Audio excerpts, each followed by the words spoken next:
नमस्कार, आप देख रहे हैं नेक्स्ट 9 न्यूज़ और मैं हूं आपके साथ मनीष कुमार सैनी। उज्जैन के पूर्व सांसद प्रेमचंद गुड्डू ने पूर्व प्रधानमंत्री मनमोहन सिंह को याद करते हुए बताया कि जब वह उज्जैन आलोट संसदीय सीट पर सांसद थे और महात्मा गांधी राष्ट्रीय ग्रामीण रोजगार गारंटी नियम की शुरुआत हुई थी, उस समय ग्रामीणों को रोजगार उपलब्ध कराने के लिए इस महत्वाकांक्षी योजना का पूरे देश में नियम बनाया गया था। उन्होंने बताया कि उनके संसदीय क्षेत्र में भी तालाब, कुएं खोदने का काम इस योजना के जरिए हुआ था, लेकिन उन्हें ग्रामीणों ने शिकायत की थी कि कुछ स्थानों पर जेसीबी और ट्रैक्टर का भी कुछ हद तक इस्तेमाल किया जा रहा है। इसी बात की शिकायत लेकर प्रधानमंत्री मनमोहन सिंह के पास पहुंचे थे। तत्कालीन प्रधानमंत्री ने उनकी शिकायत को सुना और इसके बाद उन्हें चुप रहने की सलाह दी।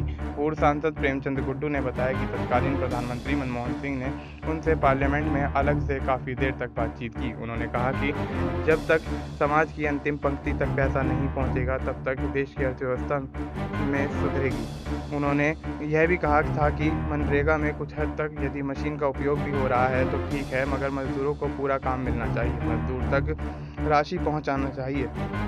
पूर्व प्रधानमंत्री मनमोहन सिंह ने पूर्व सांसद प्रेमचंद गुड्डू को समझाया कि जब भी कोई योजना शुरू होती है उसमें बहुत थोड़ी व्यवस्था लचर सामने आती है, मगर धीरे धीरे सब कुछ ठीक हो जाएगा। उन्होंने आगे कहा कि यह योजना लंबे समय तक चलेगी तो निश्चित रूप से मजदूरों को काम मिलेगा और गांव-गांव में अर्थव्यवस्था सुधरेगी, जिसका व्यापक पैमाने पर असर देखने को मिलेगा। पूर्व प्रधानमंत्री ने यह कहा था कि इस योजना को शुरू करने का इरादा दूरदृष्टि से जुड़ा है। यह योजना मध्य प्रदेश की नहीं बल्कि पूरे देश की सबसे लोकप्रिय योजना बनेगी।